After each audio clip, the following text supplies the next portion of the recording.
Boom, and welcome back to another episode of the Happy No Fear podcast. I'm your host, Chase, and on this week's episode, we are coming to you from Williamsburg, Brooklyn, New York, where we sit down with a friend and tremendous artist, a ween-tastic artist, in fact.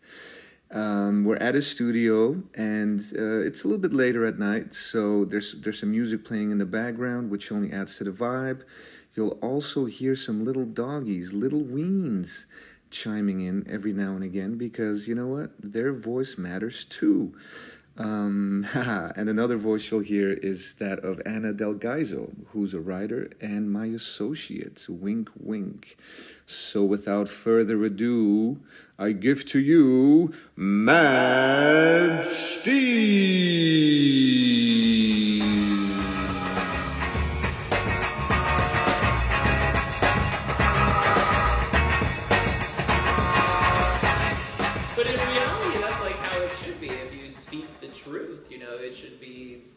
Unfiltered. Right. I've seen some current stuff of Kurt Cobain. There's one interview right before he died, and the shit he was saying was just genius, about inspiration and making up inspiration and all these things. I was like, wow, I feel like as an artist, sometimes you have to make up things because people want to hear these things. You're like, oh, well, I did this song, these lyrics mean this because of this, but he's like, it's just fucking bullshit that he wrote down. Exactly. How many times did you make a painting and then you just flowing off something, and then someone comes to take a look at it, and you kind of know that there's a bullshit angle, but it's still true, but you're seeing later what it actually is. Correct. And then you throw that out there like a little bait, but very innocently, and then it sort of gets connected to to what it could be perceived as. Right. And then all of a sudden that becomes a story of the thing. Well, that's what I wonder about even old artists or whatever they say. Even at the MoMA today, there was a reading about what's his name, Sigmund or something, about why he did pointillism. And I'm like, that's all full of shit. He probably randomly did something, and if some art critic there put this guy's art critic stuff about he did this, and this, and he said this was this, and I'm like, the guy just fucking painted the thing, There was no hidden meaning behind it. Yeah, and he didn't roll up on it for 10 years and we're really only going to work with dots and small stripes, and this is my thesis, and I think I'm onto something here, But they want to make it seem that way because most of the people that critique it or want to place it, there's a need to make it more palatable and understandable for those that do not create, right? I think you nailed it right there. Yeah. You say some very wise things. Even with the rib, how you said the ribs spill or the lungs spilled out of the rib or something. Yeah. Oh, your chica, yeah. You said something. What did I say? Oh, I said the cavity, the lung cavity. Yes. I was pretty proud of myself. Not bad for an immigrant. Yeah. Do you speak is English your first language? Oh, hell no. It's my third language. Wow. Yeah. What's number 2? Well, number 1 is Flemish. Really? I grew up in... I was going to say Dutch, no? Flemish is a dialect of Dutch. Okay. Flemish is sort of like what American English is to Queen's English. British. Yeah. So a proper. It's non-proper. We're non-proper. We're the American version of English to the Dutch. The Dutch are, the original language is Dutch, and we sort of fucked it all up and made it sound like dialectic. Not dialectic is not the word, but we smudged it up a little bit. You can talk to a little bit of charcoal smudge. A little bit of smudge on there. And then there was French, because Belgium is bilingual. Yeah. Which makes things interesting. So you speak French as number 2? It's number 2. Wow. But I lost all of it. And then technically it's German, but German is so complicated. But then everyone, we watch everything, we consume, obviously, American cinema and why is pop culture. Because you guys didn't have anything? No, we had our own stuff. But it's just very Borat. Every country does that. I don't understand. Why did America become... But that's the power of America. This Hollywood bullshit. But because it made that choice, It said we are this, and, we're going to industrialize moving pictures. Billions and billions. Billions and billions. Fantastic. Do you speak any other languages? No. Someone wants to know. No. You speak gibberish very well. Ween Seuss wants to know. This is Ween Seuss, by the way. Right. That's Lydia and Mr. Ween. Who's the original Ween? I got him first. Mr. Ween's number one. So Ween Seuss was a rescue. nice. And the Ween thing, right? Yeah. Like, where is that because of the dog thing? Because you weenified the world. I have a Weeniverse, yes. Yeah. I Weenify the world. Yeah. So that How actually. funny is Mark? He's a bit. So that started. I was 17 years old, working for a surf company called Rusty. Yeah, I remember Rusty. Yeah, so I was like in marketing meetings. I basically had like an adult job still as a kid. I was still in high school. They didn't know I was in high school. Yeah. Kind of like faked my way in to be like, oh yeah. My parents let me miss school. So this is when you were 16? 17. And this is in Orange County? Yes. Yeah. I moved to Huntington Beach High School for my senior year of high school. Right. I'm from Washington, D.C. Right. Or the suburbs of Virginia. From out here, East Coast. Oh, nice. So I basically I didn't lie my way into a way, but I like got this position to be like an assistant art director of like a big surf company at the time. Yeah, Rusty was massive. Yeah, it was huge. It was huge. Yeah. So like, Did they think you were in college? yeah, they thought I was in college. I was good at graphic design. I had a clothing company of my own. Yeah. You were printing graphics and T-shirts and making backpacks and things. And no backpacks, just T-shirts. Right. I bought a heat press. I was Heat printing transfer. on an inkjet printer and Right. fucking heat pressing. Heat them. transfer, yeah. They would last for like fucking 2 3 washes. washes. Yeah. Terrible. Like not on dark colors. Yeah. And then when I discovered screen printing, I'm like, oh my god, you can print on black. Like, what does that even mean? Yeah. But that was when I was like 15, 16, and then got this job. Basically, when it's a fucking kid and you're in these shitty meetings, I feel like it's that movie Office Space where you're talking about a meeting, and it's like I wasn't. We just fucking watched paying that attention. a week ago again. Genius. Fantastic. Genius. I'm gonna need you to go ahead and file those TPS reports tomorrow morning. So imagine like you're 17 and like so what I would do is just fucking draw this character and my fucking like we have these like 18-page fucking like marketing like books of each fucking meeting that happened like 3 times a day, whatever. Yeah. So I was just drawing all of this character and his name was Mr. Ween because he basically looked like your Ween. Yeah. And it was just this like I don't know, and it became like a whole. And by your ween, you mean your peen. Your peen. Like you're like 7. Your you call wiener, your yeah. ween your ween. Your wiener, you know? yeah. I don't know if that translates. Fucking No, I thought that's what it was. Yeah. 100%. But then I thought it was related to dogs as well. No, that was later on. So that was almost like it just happened. That was a full happenstance of, like his silhouette just fit into my world, which was very strange. Toxins they're nicknamed wiener dogs. Exactly. Oh, So yeah. it was pure happenstance. Yeah. Pure like, yeah, I meant to have the wiener dogs be part of my Weeniverse and this. Nah, it just happened. Yeah. You know, it was full just. Maybe I subconsciously worked that in and not knowing. You know? Manifested wings. But it's weird. Even just I had zero knowledge of art, no art history, took no art classes, nothing, and then like oh wow, like David Hockney had wiener dogs, Andy Warhol had wiener dogs. No shit. Yeah, what's his name also had them? Picasso had wiener dogs. No shit. Yeah, and it's like a weird like affection, like they kind of need. I don't know what it is. Yeah, wieners to me when I noticed them in my life. Have you held my ween before? Maybe one time, but Maybe we were a little drunk. Unofficially. And Dune Gloom. Dude. You know, like wieners always reminded me of board slide little blocks. Yeah, like the curbs. Curbs, like a little board slide. I would want to do, but obviously you can't skate a ween. You can't go backside on the ween. You can go backside on the ween. You know, but it's just a little click board slide. You know. I love that actually. I want to do like a no comply on them. Like you're like. Oh man, you should do that. Over Ween Seuss. Yeah, slappy grind. Damn, would be slappy. Slappy that ween. Oh, you probably like. So yeah, so then it became part of the vernacular, and now you're addressing everyone. Yeah. It is always. It's like Rabbi from Circle. He calls everyone Doug. Exactly. What's up, Doug? Right. Dudley, you know, all that stuff. So it became like a fun thing to like. You became part of the vernacular, exactly. Right. As your vocabulary insists, yes. Yeah. Yeah, fuck you. Yeah. Is he still here? Did you get to see him? He's in LA.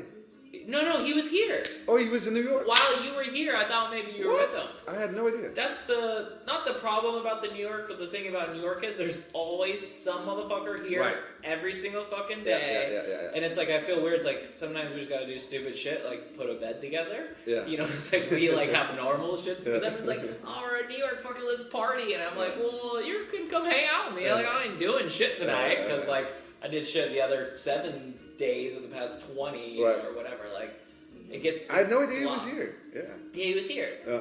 Because he randomly hit me up one night. He's like, yo, he said, Doug, I'm fucking here. Let's hang out. And I don't know what I was doing that night, but I was like, oh, fuck, I'm usually like, because they'll hit me up like late. And it's like, well, what's happening tomorrow? Right, exactly. It's like, fucking, I'm leaving. No, and that's like what, when was it? Like 10 days ago or something. I'm like, boom, boom, boom. Yeah. I hit you up. You're like, yeah, let's get together. And you guys were coming over, and I was ready for that. Yeah. And I felt so bad, but then, like, we had a night, and like, you know, and you said, well, you can't, you know, New York is going to be New York. You can't script New York. There is no script. There's always a left, there's always a right. And, Throw the script out the door. And the adventure is never ending. But this is something I wanted to ask you. Yeah. Because you were like LA for like a long time. Newport Beach, or Costa Mesa to be exact. Yeah. Which from this vantage point is LA. Yeah, from New York, they think it's LA, correct. And then I remembered when you moved to New York, which was like, what, 5 years ago now? No, 3 years and like 4 months. That's it? 3.5 years, yeah. And I thought that is so interesting, because at the time, at least, you were really focused on painting big walls and doing all kinds of stuff. And I'm like, man, I know New York. I don't know how that's going to play out. Yeah. You know? And so... Do you have some doubt? No, not doubt. I was just like... I love that. That's great. I wonder what other people's... Because everyone's like, you're fucking crazy for moving to New York. Yeah. Every single person I've talked to was like, nah, don't do it. Right. Tripping out on it. Tripping. And it was such like a ballsy move. And New York is, I think, you know, one of the greatest cities on the planet. So that part I understood. Yeah. But I was like, I know it's very hard to paint walls here. Yep. And I feel like, at least at the time where New York was at, like... this very bright, colorful, like psychedelic. It's so West Coast, you know. And then I was like worried from a distance, like, how will that translate to New York? But obviously, you did very well. And so I was wondering about your thinking and why that move. Why then? Did you follow your heart, or was there something else going on? Wow, yeah. So fuck, that's great. I love outside perspective on knowing my art and what it is and. 100% so West Coast. Yeah. I'm a surfer. And surfing I've been doing longer than anything else I've been doing my entire life. Right. So that was my precedent for a long time, but it's like I'm not gonna be like a fucking pro surfer. You know? I'm 40 years old now, so I just get worse every time I surf. So like in some way I was like, okay, well, what else makes me happier? Like what is my goals in life? And art was my next love or like my next passion. I'm like, well, let's fucking take this art thing serious. Not that I wasn't before. I mean, I've been officially MadSteez since the year 2000, so I'm 20 years in. It's a good 20. Yeah. It's a good 20. And I feel thankful that I fucking can still make money. I can still not have a real job. Right. I mean, even though it is a real job, it's shit sucks. Certain things suck about the job, but so New York to me was like. I'm not even a fucking city person. I was like, I literally was always like, I would never live in New York City. No shit. I love the beach. Like, I like New York in like a week and or like 5 days. I'm like, all right, I gotta get the fuck out of here. This shit's making me crazy. So, and it's for some reason I was always traveling a bunch, but I remember getting home to Costa Mesa and like going to like the one bar that we had. It's not LA. LA is different, but I'm not a big fan of LA. Yeah. And like went to the one bar that we had, and it was like the same 4 girls and the same 6 dudes playing pool, and I was like, there's more to fucking life than like what's happening right now. Yeah. And it was like, I don't know if it was like a midlife crisis or like I was just bored. Yeah. So it went from like, I think for the past, probably more than the past 10 years, I was gone 2 weeks out of every month.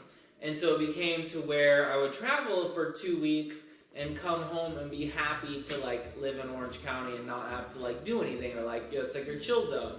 But then it kind of became like, well, I'd come home and like, this fucking sucks. Like, I just knew the world, and there's so much happening. And like, even in New York, there's so much that happens after like 10 p.m. Not anymore, or like COVID bullshit. Yeah, but like, still kind of. Yeah, it's still buzzing. We could be on some fucking rooftop right now. I mean, it is pouring rain, but there's shit going on. It could be some sketchy ass something. Something's happening right now. If you really want to seek it out, you could do it.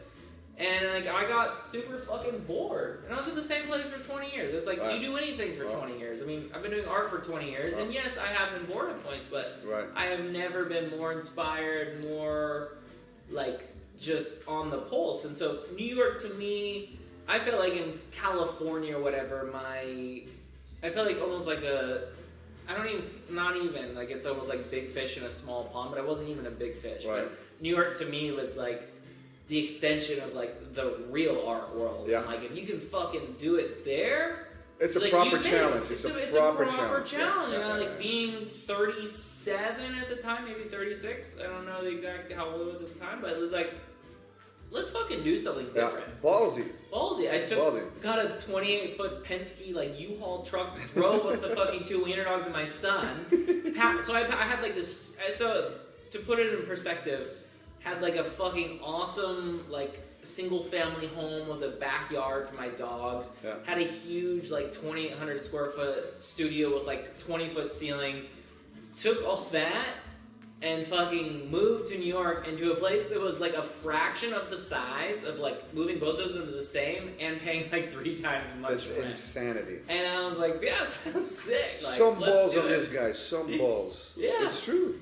And you know, I was worried about the colors in that thing, but I feel like you were, huh? Yeah, 100%. So at that time, though, everyone from New York was moving to LA. So it was this weird. That's right. I didn't make the conscious decision of like, oh, everyone's moving, so let me go there. But at the same time, I was like, let me fucking cross this shit up and give them something that like, let's give them. Not that I'm West Coast, but let me give them something that's not there. Right. I feel like there was a void of color or whatever. Like, it was kind of interesting because my art didn't exist here. Right. And I'll be honest, like, I feel like commercially I've done really well here. I've painted 3 like basically permanent basketball courts, like with the Parks and Rec that like have my name on like the NYC Parks and Rec sign, like it says Mark Paul Darren and MadSteez. And by the way, you didn't take any shortcuts there either, because there's a lot of ways to paint basketball courts, and you went all out on that. It's fucked up. Jesus. Fucked up. So it was like, so I feel like commercially, and I got like some good commercial jobs or whatever, even like walls and that sort of thing, but I still haven't cracked the fine art world. Right. I feel like that world, I feel like that world's changing right now, especially with COVID, which is cool because I've never been represented by a gallery. Right. I haven't had a fucking gallery show since like 2008. Yeah. And the last 7 gallery shows I did on my own. So I'm like, all right, let me finance this thing myself. Right. I feel like a gallery's, they only give you half, 50%. Yeah. Fucking sucks. Yeah. They're not paying for your rent. They're not paying for materials. Right. So that's a lot of like our living expense. And to like come in and like if the show doesn't sell out, or if you don't know the show's gonna sell, like, well, what's the point? You just spend all this effort and money and whatever. You're betting on the fact that they have buyers ready to go, but you never know that going in. You don't know that, and unless I'm like with like Pace Gallery or something, like I don't understand. I've had so many galleries in between that I haven't like well, what's the point? I can finance the thing on my own, and I know it's gonna sell. I can make happen what I need to happen. Exactly, yeah. So it hasn't made sense, and I've had enough commissions and things where I haven't, which sucks. So my goal here was like to create a body of work and to show this, but that hasn't happened. I mean, like, fuck New York, it's unscripted. There's no like. It's freestyle all day. It's freestyle all day, and I feel like once you try to put like to manage your time and manage your work, that's when it gets stale. Like, it's boring. You got to stay loose. Is that jazz thing? Is that responsiveness to what's happening, and it can happen at any given moment? Which to me is the crystallized version of what at least my experiences and what the rest of the world places on what America is. Yeah. You know, like anything can happen there type of vibe.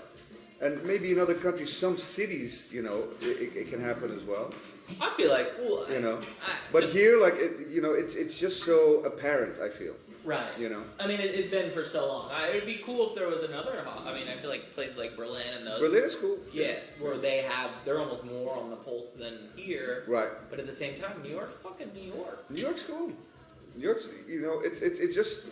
You see it everywhere you walk, everywhere you go, right? It's not like, oh, there's some cool kids, and then there's like some fashionistas, and you know the rest are peasants. No, everyone's fucking at least touched. I like the random ass fucking people across the street. Like we're like who the fuck dressed them today? Yeah. And they're so confident, and like I don't even know where they even got those clothes. The illest shit. Like that's everybody. Fresh to death.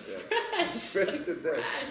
At the bodega. At the bodega, and they're like 75 years old. It's like, beautiful. Like, where'd you even get that? Like, this shit's so sick here. It's banana. And the only other city, I guess, that has that, but it's like, there's a cultural divide just because of the language, is Tokyo. Right? Interesting. I haven't been there since 2000, so not in a long time. I couldn't even. So Tokyo has that feeling too, where you can just like sit on a bench and see like, what am I looking at here? You know? Their style is like fucking. You know? I feel like you're watching like an anime fucking show, right? It's nuts. Like capes and fucking weird shit. Oh, weird shit. Right. And yeah, like colored lenses with like, you know, like extended earlobes and all sorts of weird shit. You mean gauges? No, not even gauges. Just like weird experimental. Like they did it to themselves. Yeah, like strange experiments in presentation of oneself. Wow. Like that human present. How far do you take that, right? Right. And especially Harajuku kids, they go all out. It's like horror shows. In Harajuku, is that like Harajuku? Did you say like how you're actually supposed to say it? I'm not exactly sure. How did I say it? I don't know. I know what you're talking about, but I've never heard it called Harajuku. I don't know. I still say Los Feliz instead of Los Feliz. What's it actually? It's Los Feliz. But people call it Las Feliz. Or like, but I don't want to be a prick and say Los Angeles. Right. Because then you're like, really? Okay, who the fuck are you from? Simmer down, okay? Right. Because I've never lived in LA, so it's a weird. So you tell me this. So what's happening in Los Angeles now, or like, what's the? I feel like the art scene's actually pretty good. I think it's really good. Yeah. I think it's really good. There's art fairs now there. Art fairs. Successful. Yeah. You can fit big pieces in people's homes because there's space. That's the thing. It's just there, though, there's an intermediary of a number of... Because we always depend on who's going to place that art in those homes. Right? Correct. And then we always run into taste. There's taste level. There's a lot of bad taste. I'm talking about. Which isn't bad because if they almost want some bold art. Yeah. Like your art's as bright as mine. So right. like my girlfriend doesn't like bright art, so her room everything's gonna be subdued and this and that. So it's like that's people that actually have taste. I think we don't have taste, which actually works in our favor. Yeah, it's just, you know, there's a lot of cheesy people in LA, you know, that have an accidental big cache of money, and then if it just after like a 5-minute talk, you know, they don't know what the fuck they're talking about. Correct. And you just happen to be a friend of a friend, and then you're delivering something, or they're picking, you know, and it's like, it's not personal at all to the work. Right. Which I don't really mind. Yeah. You know? I don't mind that at all. Money's fucking money. Money's money. But I think a lot of the artists that live in LA have a problem, probably, and myself included, really properly connecting to those, let's say, on a low scale, probably 20,000, $5 million and up homes that need art. Yeah. And other stuff slides in, right? And that's still something that needs to, if that can be cleaned up a bit, and the proper introductions can get made to the right art, you know, the right artists, then I think it would be, it's kind of like a dream situation to be in. You know, you get all this space, big walls, right, endless amount of properties. I feel like a lot of them, money is not necessarily the issue. It's access and knowing what Exactly. to have. So they don't even know it exists. Yeah. So they're going to IKEA and buying Right. some shitty print in like Right. New York City. Right. Just because like they don't know where else to buy it. Exactly. Or they'll buy a piece that has a splatter on it or feels, oh, this is so street. But then you check who the artist is, and like, man, this person started maybe 3 years ago, but like it's kind of like opportunistic look-alike art, right? But so at the same time, not that I struggle with this, but it is the reality. So no different than I put our world similar to like the hip hop world. Right. So like I trip out like even looking now, it's like you look at like hieroglyphics Instagram. I'm They wearing have, the T-shirt right now. is that underneath? No, watch this. Hiero's like my favorite. I never even wear this shit. But look, here it is. Damn. I'm wearing a hieroglyphics T-shirt. Damn, black on black hiero. Yeah, the best. Yeah. So if you That's go to so funny if you you go say to Instagram right now, I think it's like 70,000 followers. That's or something. nothing. And you were like, Hieroglyphics out of San fuck, Francisco. those dudes Fantastic were crew. like the illest, or like they shaped even what I do now today. So it's like, I love that you bring that up. so I feel like, so imagine in the hip hop world, and you're like, okay, there's all these like under whack ass fucking people underneath you, but they're the ones that actually make money. They're the ones that actually people know. No different than in our world. Right. So in a way, we have to navigate or almost accept them, or I don't know. So Futura is one of my like homies, and he's been so well. Like he is the godfather in my eyes. Him and Stash were. I feel like if there was a time where you could be like the first collaboration with the brand, say Nike, like they were doing fucking collaborations, like I don't know, like 1990, maybe in the like late 80s. I don't know, like that was kind of unprecedented. And they branded themselves as well, Project Dragon, you know, all that stuff. But no one knows any of it. So you have a knowledge, I have a knowledge of that, and like I feel like there was years that like. So even my friends that are younger than me, they don't necessarily know who Futura is. They're like, who's this guy? I'm like, fuck, like you have, like really, like the reason I exist is because of him, and like yada yada yada. But like he's become relevant, and like he's been able to weather the storm, and like that's where I'm like, so my career is 20 years. His career is like I think another 20 years. So imagine 40 years from bananas. now. Like and so imagine that. I'm always happy that. And I talk about being so fortunate that, you know, the thing that I was into as a little kid even became a thing that I could turn into a job. But from his perspective, because he's like, what, 65 or something? No, he's maybe even... Fuck, I think he's almost 70. I think he's my dad's age. So from the perspective of the 70s, right? And those early fun gallery shows... imagine fucking painting on a train in fucking 1977. It's surreal. And there is that divide between, you know, if you're interested in something, like you should follow, you know, the timeline backwards to see where it all came from, right? And that is a pity that sometimes, even with music or with anything, that people don't track back and see, wait, what did this look like 10 years before I was born, 20 years before I was born? There's no reason for them to, because they're such young and naive. Right. I feel like the ones that actually are legit are the ones that know the heritage. And that. But it's a very rare thing. Yeah, it is, yeah. Because it's easily skipped because, man, things are banging for me now. Like, you know, I'm that special now. You know, and people forget, like, there's a first time for things. You know, there's a first time. And it sucks for them. It sucks for them. Like, imagine making no money. Those fucking, like... Yeah. Old school homies that, like, you know... So I feel like Futura and, like, Stash still do what they do, but there's probably a million other people like them, like, say, like us, that, like, just didn't keep going. They're doing... Who knows what the fuck they're laying bricks right now, you know? Or, like, in the fucking... In the New York Transit, fucking laying railroad lines. Exactly. And every once in a while I come across those homies, and it's like it's a lot of graph dudes do that. But I mean, you make a good living. They're happy. Yeah. They paint their walls on the weekend and stuff. Like they're happy. Yeah. But it becomes, you know, it can become bitter rather quickly, and then we do have to introduce. I mean, thank you for all that, and all due respect, and what you rocked, and all that sort of stuff. But the hustle components with art, whichever art it is. It cannot be underappreciated, you know. Right. It's such, like, you have to stay prolific somehow and play that game. to the best of your ability in order to keep painting, if that's the thing, you know? I think a lot of it you personally have to evolve. Right. Whatever's happening, you have to evolve, whether it's your art or evolve your mentality. You just have to keep up with the time.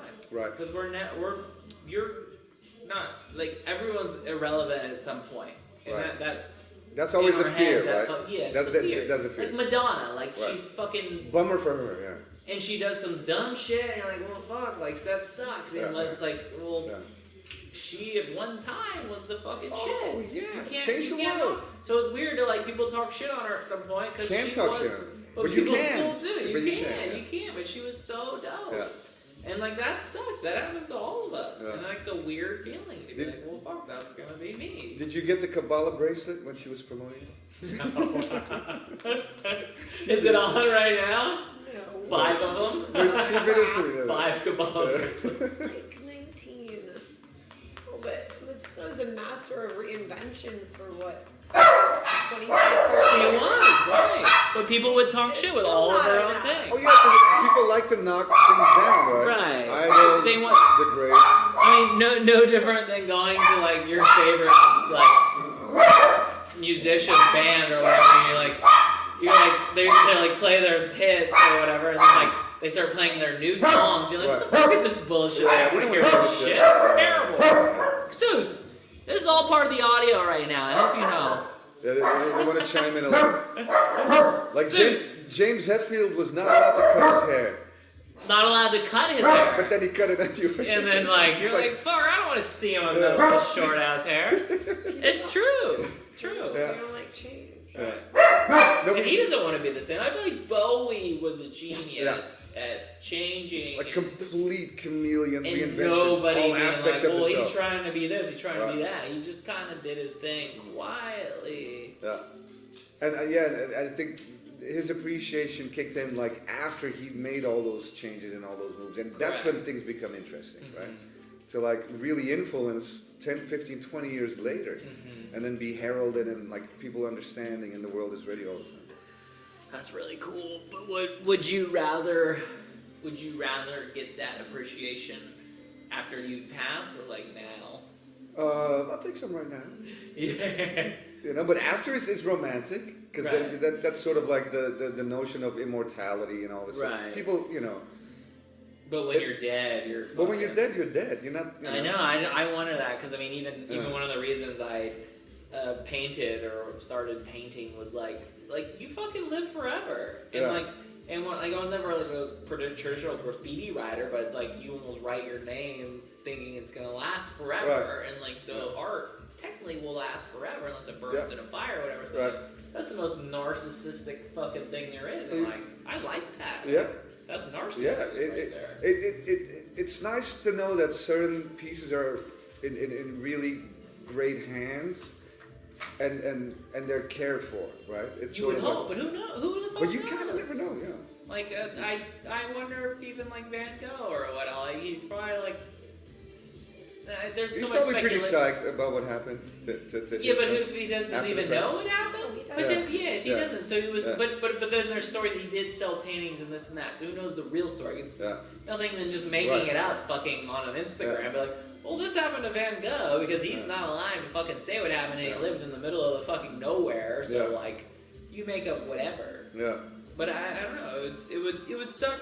It would not suck.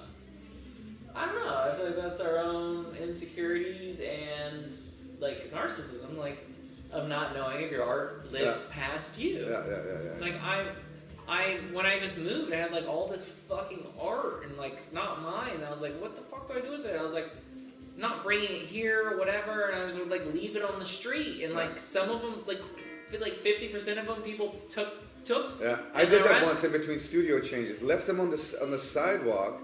And then just like sat in the car, the truck moving, and then seeing when people like picking it up. And pick it up, put it down, and like this ain't not even worth the carry. I'm not schlepping this nonsense home. And it's actually a pretty decent piece. I had some good pieces, and you go to a thrift store and things are way more expensive. And I had like good pieces, like half of them ended up in the trash because I didn't want to deal with them. Right, that's and I was exactly like, fuck, I what don't want to throw away art, but I was like, it was such a dark thing for me to be like, fuck, I'm gonna get charged if I fucking have this. I don't know what else to do with it. I tried to take it to this like secondhand store. They're like, no, because of COVID, we're not accepting anything. I'm like, well, fuck, I'm leaving it on the street. Yeah. But does that feel violating to I would be privy to the judgment of that scrutiny when people don't know that you're looking? I didn't watch all of it, but you could see it because I would come out in my studio and it wouldn't be there. Yeah. Like the thing is like how many like useless thoughts do we have, right? All of them. Like most of them. And so like a painting is so like a still frame. It's a decision. Damn. Love that. And it's so smart. It's a worked out thought attached to a feeling with a color palette and a notion. But then as you've painted it, then you're sort of like the gift I got already. I got to work that thought, that idea out. It's nice, but I don't want to collect it. I'm not in the business of collecting your own paintings. art. Yeah, it's the worst. So were you? I mean, I remember early on, I'd be like, I didn't want to get rid of anything of my own art. I wouldn't even want to sell it, put stupid amounts on it, because you didn't want to get rid of it. Guys, Zeus. So you were like, I'm hanging on to this until the right time. My third painting. I was like, yeah, it's $10,000. Oh yeah. Not knowing anything about art and value, like who the fuck would pay $10,000 for one of my paintings? Nobody at that time. My third painting, but I didn't want to give it up because it meant so much to me. And do you still have those early paintings? No.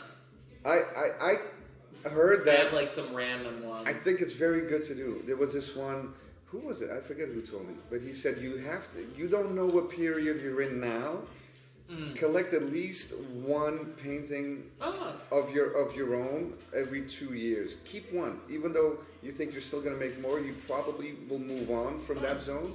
But retain one from every period. Even though you don't know you're in a period. Just for your own selling purposes? Just to have it, because there's probably some romantic notion attached to it. It's like a time machine. Well, and you won't be able to paint them that way again. These are 10 years old. These are 10 years old? I haven't even shown them. This is from the John Wick movie, the newest one. No shit. Yeah. So it was sick. One of the official movie posters and shit. Yeah. That super astro fat in the back. It's it's one of those mega cans. They're so sick. Oh, it's like the super tall boy? Yeah. It has the most fucked up I wasn't expecting how it came out. If I was super close, if I was where you are, you would have painted the whole canvas with one stroke. It's mega, It's mega. It's for quick fills on trains and shit. I think it's almost kind of like fire extinguisher vibes. Sick. Joe, come here. Did you ever paint over them? Nah. As a rule. No painting over shit. Over a painting. Yeah, that's probably a very wise thing. Yeah, no reason. And when I hear a lot of other artists say they don't know when they're done, or they keep finger banging the thing for years. Once it's banging the thing. Once it's done, it's done. You know when it's done. Yeah. I never go back. Yeah. Whatever. No, it's sick, man. No, your scale, your use of color, everything. It's this one back here, look behind you. Kid and play. Kid and play, man. Random story. I had cartoons, bullshit, whatever. I had my Weenimals cartoon. I remember. So I pitched it to Nickelodeon. My friend's girlfriend was the president. Her mom was the president of Nickelodeon Animation. So an in. Pitched it fucking the Weenimals cartoon. They fucking loved it. It was too adult for them. Sent me to MTV because owned by the same company. Right. They're revamping their fucking animation, which was perfect, but they're only doing Celebrity Deathmatch, and we're bringing back Eon Flux, old episodes, which is actually dope. Right, it is, yeah. So I kind of felt defeated. Never pitched it again after that. But they came back to me and were like, "Fuck, we love so much what you did. Could you gear something towards our audience?" Meaning, I think 6 to 8 year olds, right. Whatever their audience is. Yeah, fuck yeah. I got a development deal. Brought my friend Andrew in. Fun. Genius. So we worked on it together because I didn't know anything. I just making shit up as I go along. Yeah. So he did this whole thing. It took fucking 2 years. Made an entire new cartoon. It's called Monster Suit with Socks. No shit. And our voices were, so 3 main characters. They're like, you could get anyone you fucking want. We got Jaleel White, which is Urkel. Remember Urkel? Yeah. I was gonna say you have an Urkel. Yeah, I got an Urkel Urkel's doll right there. hilarious, yeah. Urkel was the voice of the main character, and then Kid and Play were the voice of the other 2. Yeah. So it was the most surreal fucking moment of like being in the studio at Nickelodeon, telling them they're actually so professional. Oh, you lift her up. So professional at like what they do. They're like, oh, can you say it like this? Like, yeah, and like, like with the voiceover. Yeah, we have like a script and everything. So they were saying the voices, and it was fucking wild, nuts, wild. And it was them. It was like Christopher Reed, and I can't remember his real name. Yeah, I forget too right now. But Kid lives in West Hollywood. Like, yeah, we see him out all there. the time. Yeah. He became like a pastor or something weird in like North Carolina. It was like strange to get him in. Yeah. But like Jaleel White was the dopest. He was so sick, and his voice was all like deep. He's older now. Yeah, he's no all older. We shit. were like, your voice is perfect as is. Like we didn't want like the Urkel was like, say it like you're saying it now. It was sick. Yeah, it's so fresh, man. Yeah, all the portraiture you do, like it's you properly depict all these pop icons that we grew up with, like the kingly, presentation. Kingly, because there are people that influence me in some way. But I hated being known for like, or even a client or even a commercial client, like, oh, can you paint this?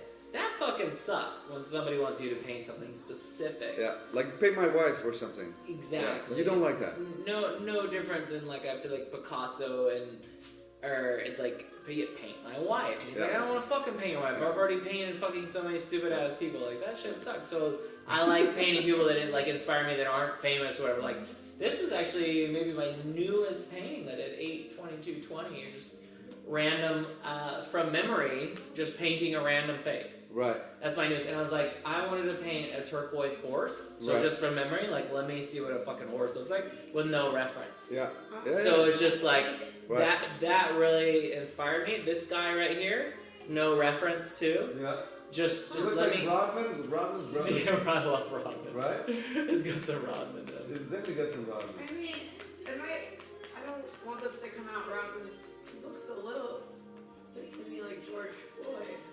Who, this? No, nobody. I just painted somebody random from thing. He looks. I painted George Floyd, so maybe there's some influence on that. But I literally just painted. I didn't even look at it. I just painted a face. Yeah.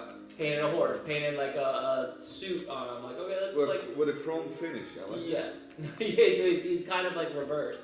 I did the whites where they should be like the highlights are black and vice versa. I knew a guy like that in LA a long time ago, and he would paint off the cuff but reverse, like a photo negative. Yeah.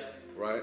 And El Mac has done that before. Right. Yeah. Take a photo of it and then say, bananas. What the Because it goes against all your instincts. Correct. And that, I think, like your colors at a lot of times, like they remind me of that feeling where they're not supposed to go together, and because you place them in such close proximity, there's this crazy luminescence / fluorescent thing, right? That happens. They fucking glow. But there's still just, let's say, the turquoise, the orange, and the red, and the purple. But because the approximation of what's next to what, all of a sudden there's actual light in the work. Yeah. And it's that kind of thinking that's like very original, I feel. Maybe you should write my this period. Because I know what you're saying, but I don't do it on purpose. And when I look at it, I'm like, fuck. That's why I feel like in Instagram or on the internet, it's only so much. But I feel like when you see my pieces in real life, like, it's totally different. Wow. Yeah, for whoever's listening, like it's popping when you see it online, but in real life, it's like it's backlit somehow. It glows. It's bananas. And I almost almost black out in that sense too. I'm just like the thing just paints itself, almost like I'm possessed. I'm like, how did that even just happen? Like that's weird. Yeah. No, it's sick, and I love that you use spray, but then go in with the brush stuff. It just works, man. I like all mediums. That's I feel like spray paint in our like spray paint didn't exist in the fucking 1600s, 1700s, 1800s. Right. Like, so we have something that no one else has, which changes the art. Changes everything, yeah. It's pretty exciting. It's super exciting. Because I wonder, in the Met, is anything that exists in the Met today have spray paint in it? I looked that up, and I'm not sure about the Met. You looked it up. But Warhol has a piece called The Violin. And it was a spray paint stencil. Wow. And it was super early. Wow. You can look it up now. Young Anna is here to do the fact check. But it's a piece called A Violin, very small. It's a spray paint stencil, black on white paper. And I believe it's 50-something. I don't want to be too crazy. And I'm so why did he should be like the forefounder of stenciling? And I remember discovering it, and I was like, of course it's Andy. Yeah, you know what what I a mean? genius. Wow, because I actually hated his work, or I just didn't get it. I didn't understand. I had no art training. Nothing. It took me a minute too. Yeah. Didn't understand it. Discovered his like high-heeled like watercolors, like when he was in school, and like the illustrative stuff. So good. I'm like, fuck, like he's such an artist. And then like when I saw me doing my research, seeing where he started and then where he got to where he was, like holy unreal. Like how did he even fucking do? Genius. Yeah. Like, to say this is the household. Yeah. And it's overlooked. It's just a consumer product. Yeah. And it's sort of like a big nod to obviously the graphic designers, the product designers, which is now the era where they're most appreciated. Right. Think about all the brands, all the products, all the presentation, all the boxing, the packaging, the details. Yep. And he said, do not get it twisted. There's something happening here that all of y'all don't know about, and I'm putting the full spotlight on that. Yeah. And the art world at first said, get the fuck out of here. Yeah. Because I remember whatever story was that. Have you seen that documentary, like the person that bought the Brillo box, one of the first ones? Yeah. And bought it for, who knows, $3,000 and ended up being auctioned for like $3 million X amount of years. That's like, who the fuck would have known? You wouldn't have known. He didn't even know. I don't think he really properly knew. No. You have no idea. Are you finding it? It's a stencil, I think it's 54. Violin. Warhol stencil spray paint. A lot of acrylic and silk screen, obviously. But silk screen's such a pain in the ass. Fuck. Yeah, I never did it myself. Sucks, dude. You did that one yourself? This thing I had like eight of us. So the guy that found the problem was I have the actual screen behind there. It's almost the same size, so it's like the biggest screen. So Warhols are only like 56 inches wide. So for whatever reason I had in my head, I couldn't seam it. Like all those like the Elvis ones. There's an Elvis one in the MoMA where he did it in seams. Like he did 56 inches, 56 inches. And that's where you have the nice little overlap, which is tasty. Which is cool, and I didn't want that. I wanted like one fucking screen. Like, no, it needs to be fucking like 9 feet wide, the whole screen. So I found one guy that could make that. He happened to be in LA. It took like a year just to get that made. Nuts. And then I had like 8 dudes fucking of us pulling the fucking thing. Yeah, and then I actually had the first one I did. There's one behind. There's actually 4 of them that exist that I made. It's fluorescent green in the back. So we did the fluorescent green. I'm like washing out the screen. I have no screen print. Like this is different screen print. This is plastisol, not water based. Right. And it's what they use for T-shirts and stuff. Correct. Right. And so I'm hosing off the screen. That's a whole mission right there. Little did I know that it created an entire flood in like the whole Costa Mesa Basin, where within 10 minutes the fire department shows up.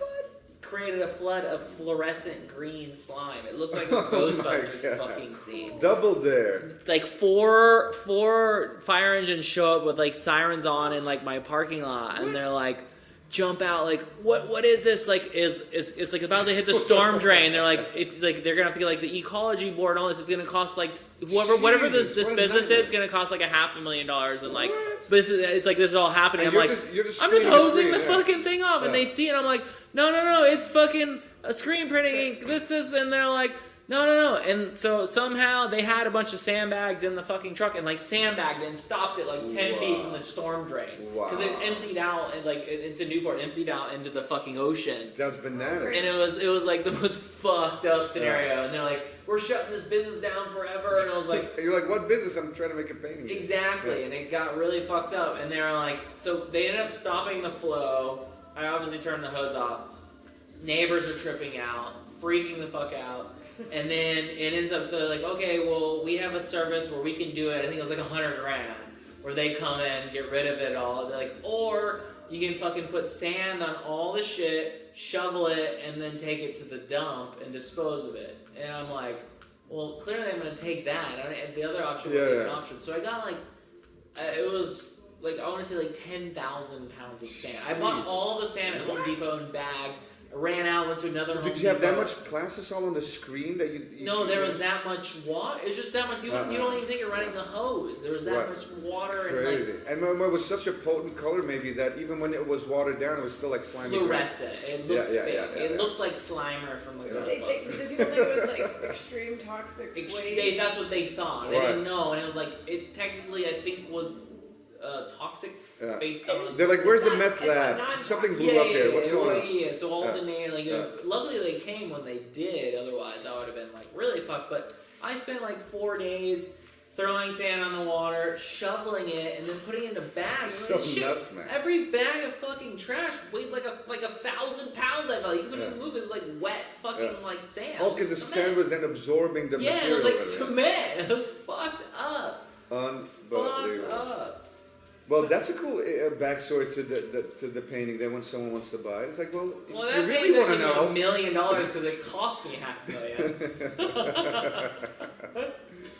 The old keystone, like it cost me $500,000, therefore you pay $1 million for it. Crazy shit, man. Fucking bananas. Oh, it's so nuts. Well, so this Warhol piece. Did you find it? Violin, 1962. It's called Do It Yourself parentheses violin. It is synthetic polymer paint and press type. I feel like they would call spray paint and it's called spray enamel. What's spray press type? It's I don't know. a trademark. It sounds like a brand. It's capital A. Spell it? Prestype. I'll look it up. Wait, you tell me what that looks like. That does look like. No. I've never seen something that. I will find out if they have any. They must. I don't know, because everything's pretty old school. The modern section is decent, but everything's still in the 50s, 60s. But I think they do, for certain shows they'll borrow. Press type is a dry transfer lettering. Transfer, I think they've done films, and color shows tints. with spray paint where they borrowed from other museums. Do you But see the I don't image? know if they have anything in their permanent. You see the image? It's a black and white image. No, I'm looking at press type. So it's like a printing That's press. not it. Yes, it It's is. a dry transfer. This shit's dope, dude. But is it stencil? That's not what I'm No. talking It's not stencil. It's polymer paint. Okay, so maybe we're discovering some other stuff. This is some now printing you can do yourself. This is like screen printing you can do like single letter. This is a Warhol piece? No, yeah, he said press This is the type. one at the Oh, press type. You know what that is? Like, so there's this. Oh, it's like letterpress. You can like, Scratchy. I think you can. No, I think you can put this like on a canvas and it like absorbs like it's ink. That's like Photoshop before there was Photoshop. It's so cool. Type placement and stuff. I And then you run the film off of that you press. I think right? you just scrape it on. That's so sick. Yeah. Well, that's an accidental discovery. And look, there's like full-on ooh, letter sets. Interesting. It's called. technique. Wow. Like before there was a computer, you needed to typeset. Right. And Right, like I don't know how they made magazines. Oh yeah. Yeah. We were looking at that book. typeset. Yeah, where was that? At our friend's place. What's it called? Oh no, you had that book. Yeah, and magazines all the way back, to Goose 1910. I think Lydia wants to be up with you guys. Here you go. Come here, young Lydia. Where's her name from? I Elegant. don't know, my girlfriend named her Lydia. I don't know. Very Oh, like she's like- so chill. She's Slappy. Still want to backside slappy her. No disrespect. You do? No, it's a skate trick. Yeah, it's a don't. skate It's not that Lydia. no. Cover your ears. No, because like the first trick you learn as a skateboarder is a board I'm slide. not good at them. I can't do a fucking slappy or a board slide. Oh no, just like let's say there's a little parking block. Yes, I can't slide. You just board slide. So are you Board a slide. skater Well, too? board slide. I'm What? not like him. Remember, you can actually skate. Well, not anymore. That's the Yeah. problem with that particular whole thing. Like it gave me everything that I love and like cherish. But like I put 14 years in of skating every day, maybe 6-7 hours. Yeah. And right now, it'd be hard for me to like pop an ollie the way I want to pop an ollie. I know, I saw you last year. It was very impressive. I don't know. I don't know shit about it. You skated too, yeah? Yeah, I could Yeah. kind of skate. Not like you. I wasn't doing like handrails and Right. shit. That shit's fucked up. But you surf with a mean. I still surf. Yeah. I still surf at a maybe 60% ability, like I used to be able That's to. pretty You go good. to like Rockaway? I love Rockaway. It's great. Yeah, they're surfing in New York right now. There's yeah? the sickest surf here. What? There's good So waves. that's our, my too. friends are just part of this wave pool that are here in Jersey. It's only 30 minutes from here. And a wave pool is where they make the artificial waves. Yeah. Right. It's so. But in the ocean, or it's like no. it's a lake. It's, or it's in a mall. It's at the Oh, giant I stadium. see. Yeah. You can snowboard there too, year round. The snowboarding mountain's small. It's like it takes you longer to fucking click in than to fucking Right. go down. Up the and hill. down. It's still fun though. Yeah. Novelty. It's a Yeah. full wrist breaker though. Like like the jumps, the landings are so short or whatever. They're small, but like it's Yeah. you're, like I don't know. This feels like you're gonna break your wrist every time you fucking go Yeah. down the mountain. Sketchathon. Correct. But the wave pool's sick. Yeah. I remember a few years ago in Williamsburg, that it's pretty lame, but a surf shop opened. Pilgrim? Yeah, it's actually a cool shop. It's alright. It's actually pretty cool. Is it? Okay, you. Yeah, it's I don't know. not bad. I thought it Yeah, could they be do cooler. surf. Like, yeah, It's a pretty little cool. like, it was a little too like prissy. No, it's good. But Beans in Japan like does all they have like private Yeah. label with Beans. Like Be- Beans is legit. Right. Yeah. Yeah, For sure. they split design costs and stuff. Nice. Legit. I would see guys walking around like with surfboards. I'm like, where are you going? Yeah, I used to ride the sub. I have my car here now. I used to ride the subway. Like people would be like, in Rockaway, be like, where are you going with that surfboard? I'm like, I'm going fucking surfing. Walking around. They don't think there's waves here. The waves I've gotten in the 3 years I've been here. I've gotten better waves here than in 20 years in Get Newport. the fuck out of here. Sickest. What? Yeah, bugged out. It's I mean, a little bit- in the ocean though. Yeah, in the ocean. What? It's not every in California. It's more consistent, but when Right. the waves are good here, they're fucking No good. I think the Atlantic's actually great for Atlanta's surfing. great. You need hurricanes. This hurricane You got season's real- like Oh, the You best got ever. real waves. Since I lived here, because of global warming, we have like fucking 15 to 20 hurricanes a year. Wow. So you guys catch the beginning or the tail end of that, and like Yep. this crazy. And if shit. wherever they're spinning, like No it's shit. great. Nice. I'm surfing like 2-3 times. Oh, a so week. you're psyched, like, I because that would be the one bummer for you living in New York. was very nervous about not Yeah. surfing, not realizing that the surf here is better than what's It's ironic. Wow. It's the one thing you're worried about is the thing that Correct. actually And then I works out. almost surf more now because in California, like it's just there. It's whatever. You get bored of the thing you'd always Right. do, Yeah. and like you got bored of it. The waves would be okay. I wouldn't surf here. I'm like, anytime there's waves, I don't care what's happening. Yeah. I don't care if my girlfriend's whatever. I'm like, sorry, babe, I'm leaving. Yeah. It's been a problem a few You times. were but- 6 a.m. Guy? No. That's the sick thing about here. So in California, it blows out early because there's always Right. onshore winds. Here it's always offshore because of the jet stream. Yeah. I get up at 9:44 every morning and Yeah. then like kind of whatever. You can go at noon. You can go at 9:44. Is that the Very hour? specific. That's the morning witching hour. The It's a 9:44. witching hour, yeah. That's for real. 9:44 you wake up. Yeah, Is there any preconceived notion to that? there is, but I won't speak of that. Superstition. Witching hour. Yeah, I like that. I like that. That's a healthy hour. Mhm. That's a very respectable hour. It's interesting. People are attached to certain numbers. Like I won't set I an like alarm on 9:44. an even number. Mhm. I like it. I like the look. Yeah, no, you don't have to. Don't do it. It means nothing. Don't do it. Always on. Yeah, but yeah, next summer you should. Man, Check I only out surfed Rockaway. once in my life, embarrassingly It's a enough. scene. It's kind of fun over there I love it. when there's not a pandemic going on. I think 'cause it's pretty chill and unpretentious. Last time I was in Rockaway, It's weird now. it's like gotten weird. That Oh, was like 3 a lot of years ago. surfers now.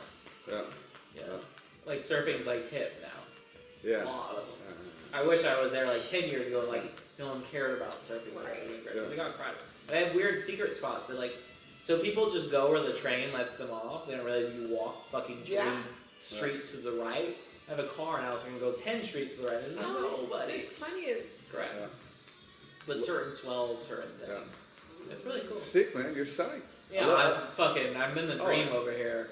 And I snowboard too, so since I have my car, there's a place like an hour and 20 minutes away. It's the same as like Snow Summit or Bear. Oh, shit. Yeah, just so sick. Yeah. I just discovered that this winter. Yeah. I'm like, fuck, this place is so sick. So from the sounds of things, you're like nested there. Like you're gonna be here for a minute. I have no plans on leaving. So moral to that story is you took a chance. Columbus did. Yep. So did the Weenmeister himself. And it's fucking paying off. 1492, I discovered the fucking Ween factory in Brooklyn. Fantastic, man. Yeah, I love the new space too, and yeah, I think we got it. I think we had a cool little chat. Tell people where they can check you out online. You can check me out at my OnlyFans, which is my Ween. Is that for that? You no, I thought about it though. It'd be kind of sick. So imagine wear a mask, man. Imagine doing OnlyFans, not no full frontal, but just imagine painting in the nude. Yeah, why not? So why not $9.99 a month or whatever the subscriptions are? Maybe give 10% off for my friends. You can be pink. I know. I thought about it. Like, why not? It's kind of what the world's going to. Yeah, and it'd be only Ween. Only Ween. That's what I do. Onlyweens.com. So marketable.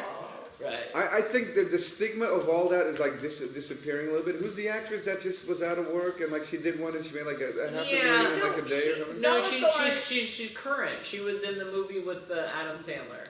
Bella Thorne did it. Bella Thorne. Yeah, but she did. She lied.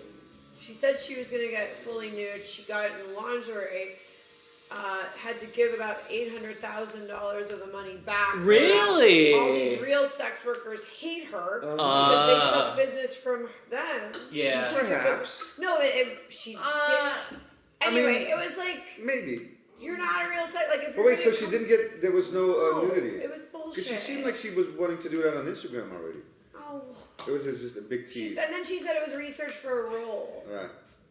Well, onlyweens.com will not be research for nothing. Right. Just for your visual pleasure. I think it's a great move. Just for your visual pleasure.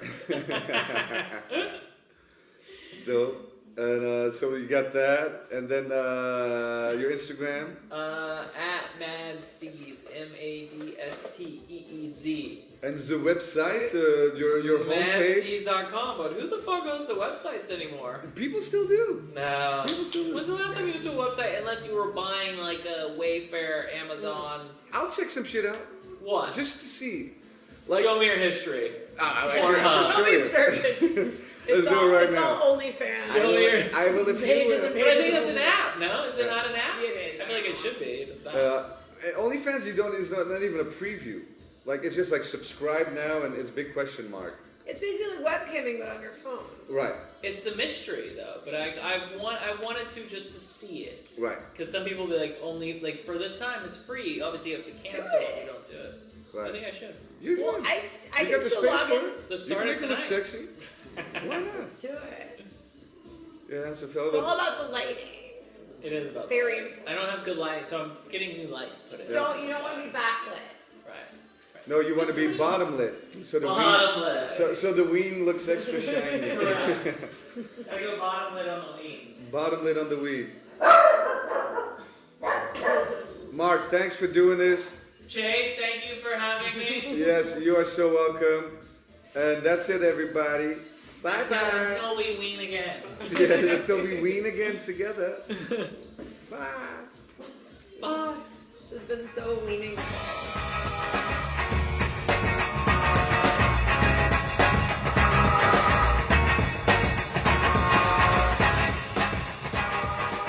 Boom, that was MadSteez. What a guy. What's not to love? Always a great time hanging with him. As always, we are at Happy No Fear on Instagram. I'm, of course, at theartofchase. And I hope everyone is well. It's a crazy time. Don't let him get to you. Peace, peace. Bye-bye.